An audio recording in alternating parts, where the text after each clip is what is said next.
Satu lagi, sebuah cerita horor akan Mimin bawakan buat kalian, para penikmat cerita-cerita horor dimanapun berada. Dari akun Twitter @penulismalam94 berjudul asli Benda Antik Horor Gede Bage, yang bercerita tentang teror seram kakek tua yang datang setelah beli radio tip antik di Pasar Gede Bage, Bandung.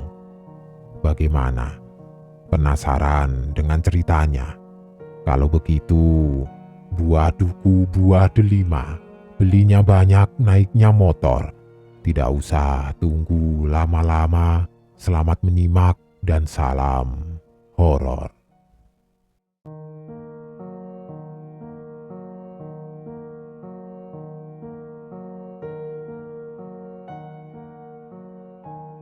Suara hujan dan petir menemani sore hari.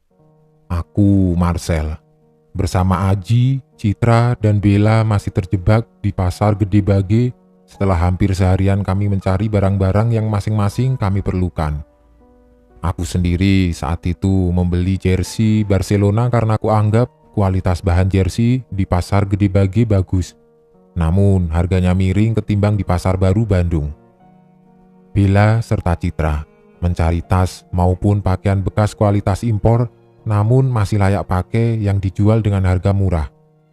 Dan juga Aji yang niat awal pergi ke Pasar Gede Bage untuk mencari plat piringan hitam Michael Jackson yang ia koleksi. Karena menunggu cukup lama hujan yang semakin deras, Aji kemudian meminta untuk diantar kami bertiga ke tempat pedagang barang antik.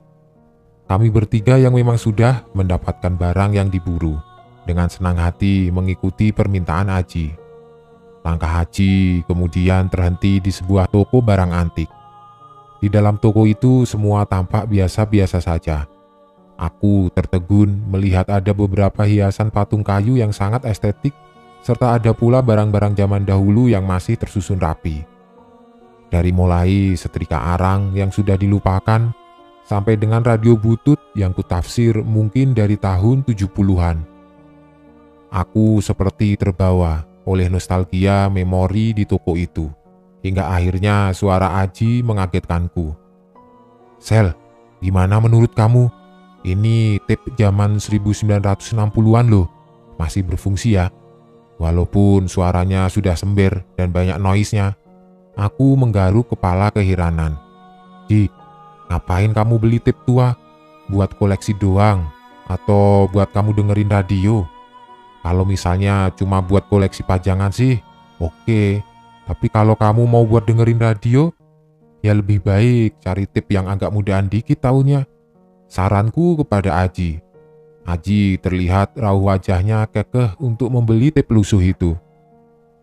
Aku pun tidak bisa melarang hobi Aji yang gemar mengkoleksi barang-barang antik di rumahnya. Setelah nego alot antara Aji dan si pedagang barang antik, kemudian disepakati harga untuk meminang tape itu sebesar 250.000. Setelah membeli tape jadul, kebetulan hujan pun semakin mereda. Aku langsung mengambil motorku yang terparkir dan pulang ke asrama bersama Aji serta Bella dan Citra yang pulang menggunakan angkutan umum ke kos masing-masing. Di perjalanan antara Gede Bage sampai Buah Batu, aku sempat berkali-kali dikagetkan oleh sesosok kakek-kakek berpakaian berwarna hitam dengan tongkat kayunya di sisi jalan yang menatap tajam ke arah motor yang sedang aku kendarai. Kakek-kakek misterius itu seperti mengikutiku, karena setiap kali aku menoleh ke sebelah kiri, sudut mataku terganggu oleh sosok si kakek-kakek itu. "Ji, Aji, kamu lihat ada kakek-kakek pakai baju hitam gak di sisi jalan?" tanyaku kepada Aji. Aji hanya terdiam, mungkin dia tidak mendengar ucapanku, karena ia menggunakan headset. Aku yang mulai merasa tidak enak perasaannya mencoba menancap gas kencang-kencangnya, agar bisa segera sampai ke asrama. Setelah sampai di asrama, Aji merasa bahagia dengan koleksi piringan hitam yang baru ia beli dan juga tape lusuh itu.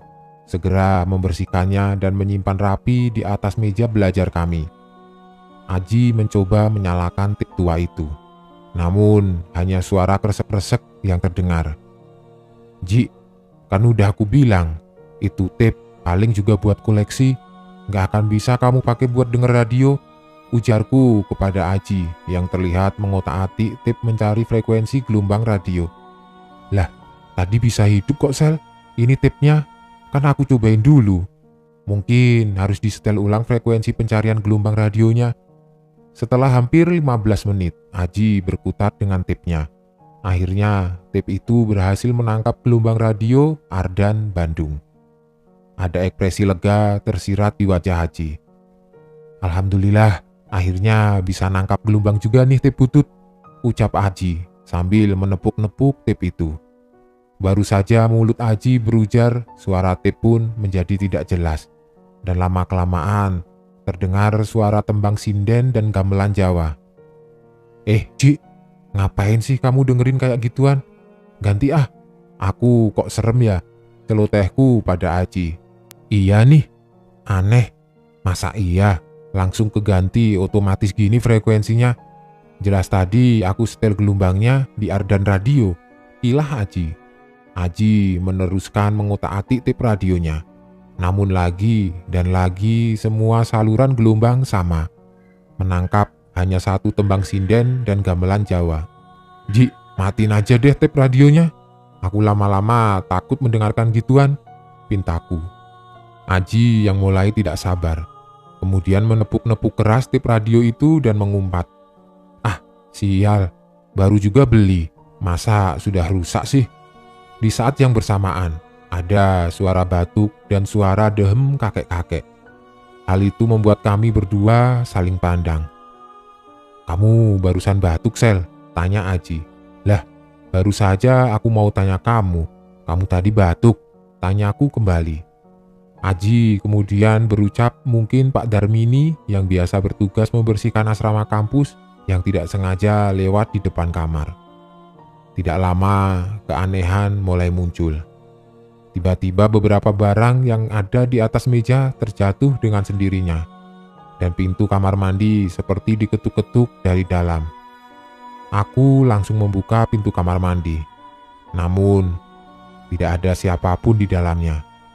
Aji yang ketakutan, ia langsung melompat ke tempat tidur dan mengerubungi tubuh dengan selimut. "Sel, tolong Sel, aku tiba-tiba merinding gini Sel." "Duh, kelakuan kamu Ji. Beli barang antik kan nggak tahu kita kalau misalnya barang itu ada pemiliknya yang nggak kasat mata," ucapku agak sedikit membentak. Selang 30 menit kemudian, tape radio itu menyala sendiri.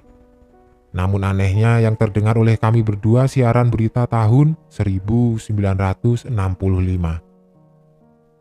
"Aji, tanggung jawab, kamu matiin itu tape-nya. Aku takut Ji. Kalau enggak aku tidur di kamar si Fajar aja malam ini," cecarku kepada Aji. Aji yang mungkin tidak enak hati kepadaku, akhirnya ia bangkit berdiri dari tempat tidurnya dan mencoba kembali mengotak-atik tombol on-off radio tape tua. Tiba-tiba Aji berteriak, "Astagfirullah," dan berlari mendekat kepadaku. "Sel, kamu tadi dengar nggak ada suara?" Aku yang ikut kaget dengan perilaku Aji hanya bisa menggelengkan kepala. "Ya Allah Sel, itu tadi aku dengar suara kakek-kakek di telingaku bilang, 'Kembalikan barangku, kembalikan. Besok kamu antar aku lagi ya ke Gede Bage buat anterin ini radio tape horor ke toko itu," rengek Aji. Aku kemudian menceritakan sebenarnya saat aku melajukan motor, sesekali terganggu oleh pemandangan sesosok kakek-kakek yang menatap tajam ke arah motor. Tidak hanya sekali, namun kakek itu seperti terus mengikuti di setiap perjalanan sepanjang jalan Gede Bage, Buah Batu. Belum selesai aku bercerita, Aji sudah memotong pembicaraanku. Udah, jangan diterusin, sudah, fix. Ini tip radio horor. Besok kamu antar lagi, balikin. Rugi nggak apa-apa, asal aku nggak diteror. Aku mengerti rasa khawatir Aji, karena mungkin ini kali pertama Aji merasakan hal mistis di hidupnya. Saat di tengah perbincangan kami mengenai tip radio tua itu, tiba-tiba tip radio itu bergerak sendiri dan perlahan-lahan bergeser. Aku beserta Aji kembali beristighfar melihat apa yang baru terjadi. Belum selesai rasa takut kami melihat peristiwa mengerikan itu, muncul lagi suara sinden dan gamelan Jawa yang kini terdengar sangat jelas dari tip radio tua. Padahal tadi sudah dimatikan oleh Aji. "Ji, kamu cabut baterainya? Gak bener ini barang. Horor banget," pintaku kepada Aji. Aji dengan guntai mencoba meraih tip radio dan melepaskan baterai itu. "Maaf Sel, aku nggak tahu kalau kejadiannya bakalan kayak gini. Sumpah, aku juga kapok deh cari-cari barang antik lagi." Melihat raut wajah Haji yang seperti menyesal sekaligus masih diliputi ketakutan, akhirnya aku tidak mau membahas lagi perihal tip radio itu. Buatku saat ini tip itu sudah tidak bisa menyala karena batu baterainya sudah dicopot. Malam itu aku dan Aji tidur dengan perasaan was-was. Tepat pukul 2 pagi. Kembali seperti awal, tiba-tiba terdengar samar-samar suara kakek yang sedang batuk-batuk. Aku pun terbangun melihat kakek misterius yang mengikutiku di perjalanan, kini sedang duduk di kursi belajar menghadap ke tip radio itu dan mendengarkan berita tahun 1965-an. Kemudian, kakek itu mengganti gelombangnya menjadi lagu sinden dan gamelan Jawa seperti yang aku dengar bersama Aji. Aku menutup mata dan berdoa sebisanya. Ketika aku membuka selimut dan berbalik badan, ternyata wajah si kakek itu berada tepat di depanku. Wajahnya putih pucat, benar-benar seperti mayat. Matanya pun putih semua, tidak memiliki bola mata, dan mulutnya menganga, membentuk huruf O mengeluarkan darah segar. Melihat pemandangan menyeramkan yang mungkin hanya berjarak 1 jengkal dari wajahku, aku seperti terisap tenaganya. Sekujur tubuhku lemas, bahkan tidak ingat doa-doa pendek yang biasa aku lantunkan. Saat itu aku hanya berdoa, kiranya Allah melindungiku dari hal-hal yang jahat dan dari jin penyerupa manusia. Doa itu akhirnya berhasil menyadarkanku dari mimpi buruk. Tindihan. Kuseka peluh yang bercucuran di keningku dan kulihat di tempat tidur Aji sedang meronta-ronta seperti bermimpi buruk. "Ji, Aji, bangun. Bangun Ji," ucapku langsung menepuk-nepuk tubuh Aji. Aji terhenyak dan matanya terbelalak putih semua. Ia mulai meracau, tidak jelas, dan tertawa-tawa. Aku yang panik langsung berlari ke kamar Fajar dan Dion untuk meminta pertolongan. Rupanya, suara panik kami berhasil membangunkan beberapa teman di asrama. Keadaan mulai menjadi keos, dan beberapa orang mencoba mendoakan Aji sebisa mereka. Hingga ketika tepat di ba'da subuh, Aji mulai terkulai lemas dan tertidur. "Fajar, Dion, aku ngungsi ke tempat kalian ya. Aku takut sekamar sama si Aji," ucapku sambil membawa bantal dan selimut. Fajar serta Dion saling pandang dan langsung membuliku karena penakut. "Ah, sudahlah. Yang penting saat ini aku bisa tidur walaupun sebentar," batinku. Dion sempat menanyakan mengapa Aji bisa kesurupan. Tetapi saat itu, aku enggan menjawab pertanyaan Dion secara rinci. Aku hanya berkata jika Aji kecapean dan mungkin ketempelan setan saat di pasar Gede Bage. Jam 7 pagi, kamar Fajar dan Dion diketuk oleh Haji. Haji kemudian merangsek masuk dan menceritakan saat malam ia dimimpikan oleh kakek-kakek yang berwujud menyeramkan. Ia tidak ingat lagi saat terakhir kali si kakek berkata, "Kembalikan barang ini, kembalikan barang ini," sambil menunjuk radio tip tua. Fajar yang mendengar cerita horor Aji ikut berkomentar agar segera kembali ke pasar Gede Bage untuk mengembalikan barang tersebut. Tanpa berlama-lama, aku dan Aji langsung bersiap-siap untuk ke pasar Gede Bage membawa radio tape itu. Keanehan yang terakhir muncul saat Aji menaiki motor, namun beratnya seperti membonceng muatan 100 kg lebih.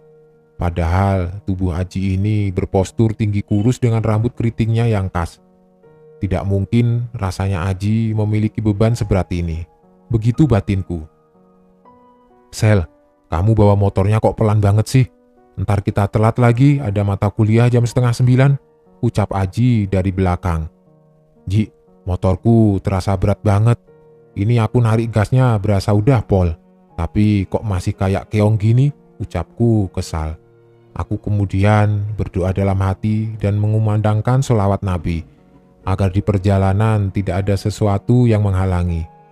Dan benar saja, perlahan-lahan motor metiku berjalan normal hingga berhasil sampai tujuan. Aji langsung berlari menuju toko barang antik tersebut. Namun, ternyata toko itu tutup. "Ah, mau cari apa?" tanya seseorang pedagang luak yang melapak tepat di depan toko itu. Aji kemudian menanyakan kapan toko tersebut buka, karena ingin menukar radio tip yang baru kemarin ia beli. Wajah si pedagang kini terlihat kebingungan karena toko barang antik tersebut sudah lama tutup karena di pasar Gede Bage sering ada kebakaran besar, dan salah satunya si jago merah melahap habis toko barang antik tersebut, yang akhirnya sudah berhenti beroperasi sekitar 1 tahun yang lalu. Mendengar hal itu, aku langsung bergidik ngeri. Namun berbeda dengan Aji, yang bersikeras jika kemarin ia baru saja membeli tip radio itu. Karena sudah kadung sampai di Gede Bage, Aji tidak kehabisan akal untuk kembali menjual radio tip tua itu ke beberapa pedagang loak dan toko barang antik di sekitarnya. Namun setelah hampir 1 jam berjalan, tidak ada satupun yang mau membeli radio tip tua. Dengan perasaan kecewa dan bercampur aduk, akhirnya aku dan Aji memilih untuk membawa kembali radio tip tua itu. Setelah sampai di asrama, ia menelpon Pak D-nya yang memang dipercaya sebagai orang pintar. Aji menceritakan pengalaman horornya bersama benda yang ia beli dari pasar Gede Bage. Pak D Aji kemudian menyarankan Aji untuk mengirim radio tip itu kepada Pak D untuk memediasi si penunggu benda tersebut. Singkat cerita, setelah 3 hari Aji mengirim tip tua miliknya, si Pak D menelpon Aji dan memberitahukan jika si pemilik radio tidak terima barang kesayangannya itu dimiliki oleh orang lain yang tidak bisa menjaga barang tersebut dengan baik.